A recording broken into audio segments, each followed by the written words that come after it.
Are you looking for your spark now that the kids are gone? Welcome, friends. I'm Cora Naylor, certified coactive coach and emotion code practitioner. I often hear from empty nesters that they feel like they've lost their spark after the kids leave. I know that's how I felt. It was like a part of my identity left when my kids did. So it's important to figure out what you want to do next because we have a lot of years left after the kids. And to help us, I've invited Sarah Hart to join us today. Sarah received her PhD from Northwestern University and taught at Queens College. She served as the executive director of the Anita Borg Institute for Women and Technology. Sarah's consulting company, HeartCom, focuses on human development inside organizations. She's a speaker, coach, and author. Sarah champions Prime Spark, designed for women over 55, encouraging them to make a difference in the world, ignoring cultural messages about the irrelevance of older women. Welcome, Sarah. Thank you, Cora. Thank you. Yeah, Thank you for that introduction. That was lovely. Thank you. yeah, nice to have you on the show today. So, tell us a little bit about yourself and how you got started with this Prime Spark. Well, you talked pretty much about my background, but in addition to that, I moved to San Francisco in the mid 90s and did this, that, and the other thing. And then along the way, moved to different places down south of San Francisco. And I now live in Los Altos, which is about 45 minutes from San Francisco. I live in an apartment here with my cat, Mr. Boo, who is just a wonderful being. And so we share our days here. I had been working in organizations for many years, either as an employee or as a consultant. And several years ago, I thought, I don't think I can do corporate America anymore. I, I don't think I can do this anymore. So in the meantime, I had sold a house and gone through a major downsizing, and it was hard. So I took time and wrote a book about the emotional side of downsizing. And then after that, I still didn't want to go back to do work in corporate. And I realized that my fire, what I really was starting to feel, was a, a real need to work for the image of older women in our culture. That if you look at movies, plays, theater, it's getting a little bit better, but the older women that tend to be in those places are exceptional. And we're all exceptional, but I mean, they're really exceptional. So you look at them and they don't look 80. Well, what about those of us who do look 80? You know, and so it became once you get sort of clued into anything, then you see it everywhere. And so I'd been at a doctor's office, and I was complaining about pain in my lower leg, and he said I needed to find a path where you could sit down. And I said, I don't want a bloody path where I can sit down. I want you to help me figure out how I can keep walking without pain. And I was so annoyed. And I thought, you know, this man sees me as an old woman. That's all he sees. He doesn't see me for who I am, for the lifestyle I have, for what I want to do. He just sees me as an old woman. Just that is all right there. That's all. That's all he sees. And once I got clued into that, then I sought other places. I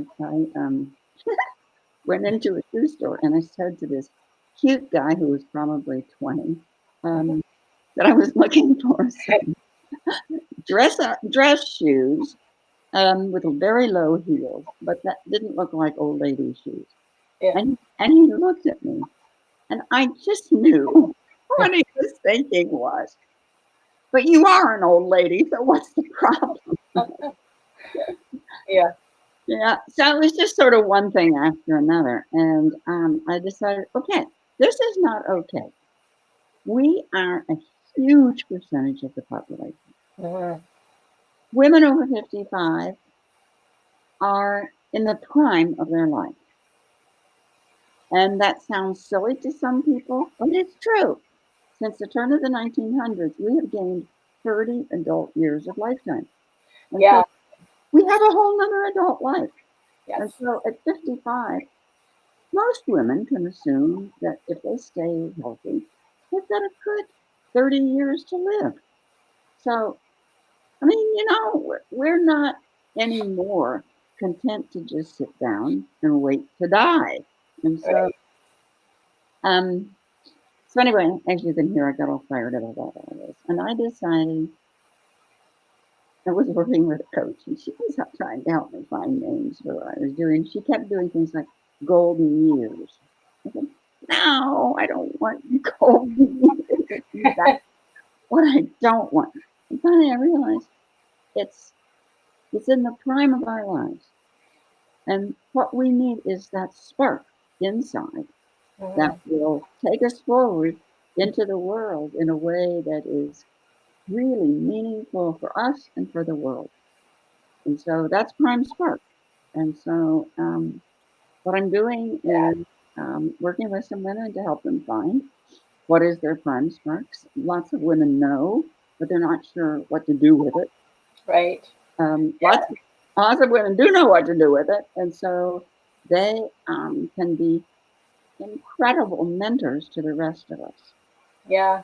So how do you suggest people find their spark? Because I know that's really common with empty nesters that, when your kids leave, it's like a part of your identity goes with you and you're trying to rekindle that spark and to find what, gets you going again. Because we do have all that time. I know that you're really passionate about that. And me too, when you hear women saying, they're 50-ish and thinking, oh my God, life's over now. And it's like, wait a second. The average age of women these days is into the 80s. So we actually do have a whole nother lifetime still to do something worthwhile. And it's really our chance to do something maybe that we haven't wanted to do or to find something new. I think that's exactly right. And I think that some of us can do that on our own. I think a lot of us can't. So I would suggest to women to find a coach who can help them do that. Make sure that you really vet your coach because everybody in the world can be a coach right now. So Yeah. just have the spunk to talk to the person long enough till you're sure it's somebody you want to work with. You may be able to find a good friend who can help you do the same thing. And she may be wanting to do the same thing, so you might do it together. But you Right. have to have a lot of discipline to do that because if you're doing it with a good friend, there's all sorts of conversations that come in that don't have Yeah. anything to do. And one of the important things we know about adult behavior change is that one of the things that is necessary is accountability. And Yeah. so That's if huge. your friend will, tough love, hold you accountable, fine. But if not, then you probably need to find somebody else. Yeah. I think that, and just one final thing, let me say, I have a book coming out that's not going to be all that expensive called Prime Spark, Women Over 55, It's Our Time. And it's sort of a workbook, and it has 30 questions to help you figure this out. And so that might be something that somebody might want to get at some point. It won't be very expensive, and you could work through that.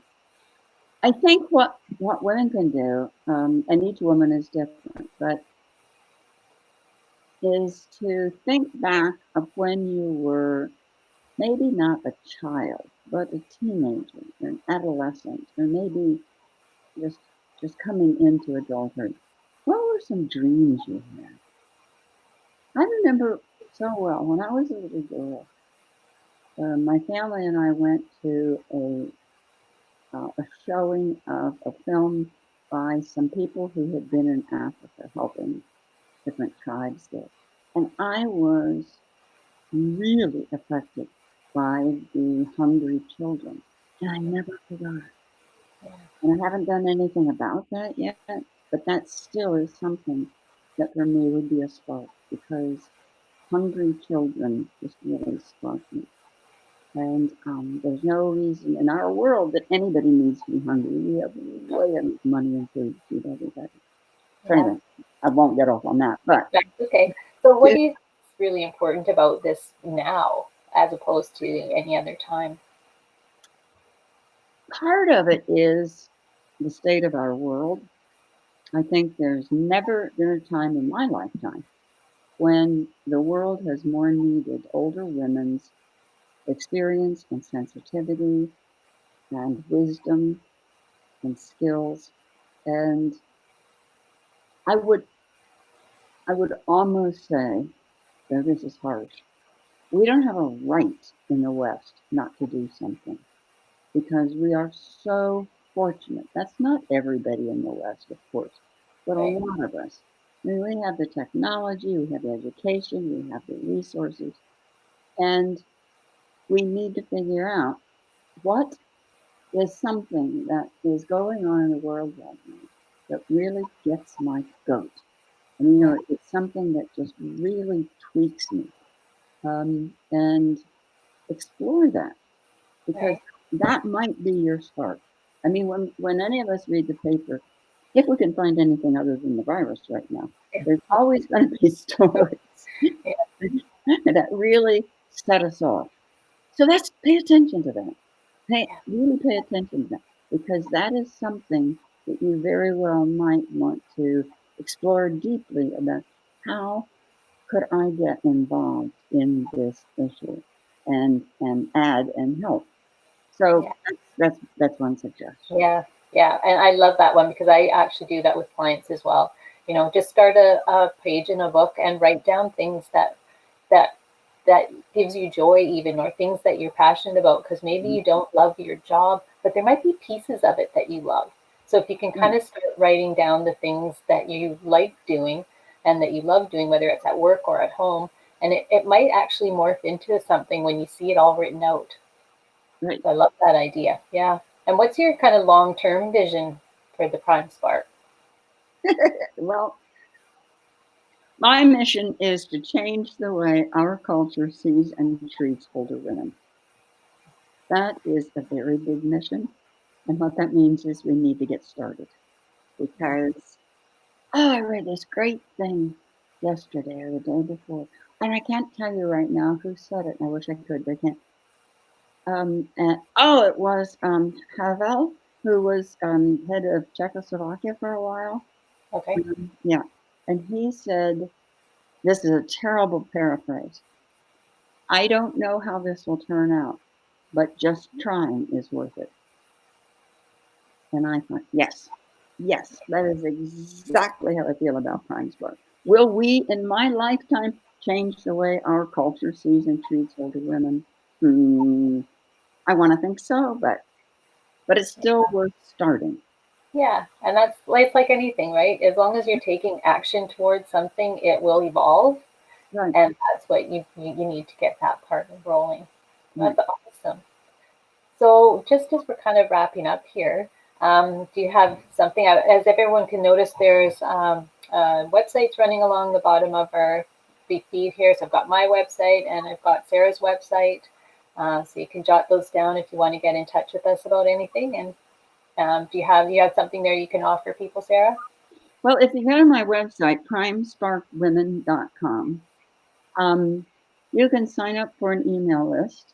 And I don't send out very much stuff, so you don't need to worry about getting inundated because I'm just not that good with any kind of social media, including email.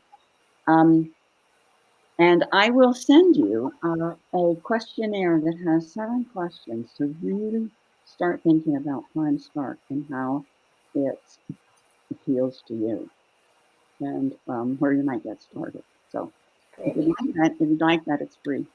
Yeah. Oh, that's awesome. Yeah, I'll get that myself because you can always use a few more good tips. That's for sure. Right. Great. And so if anybody else wants to get in touch with Sarah, go ahead, go to her website. If you're an empty nester and you're looking for a group of ladies to hang out with, I'd love to have you in my empty nester Facebook group. So you could just comment with a yes below. And feel free to reach out to either myself or Sarah if you have any questions or you want to get into conversation. We'd love to talk to you. So thanks again, Sarah, for joining me today. Thank you. That was fun. Yeah, Good, thanks. good. Okay, everybody. We'll see you soon. Bye. Thanks.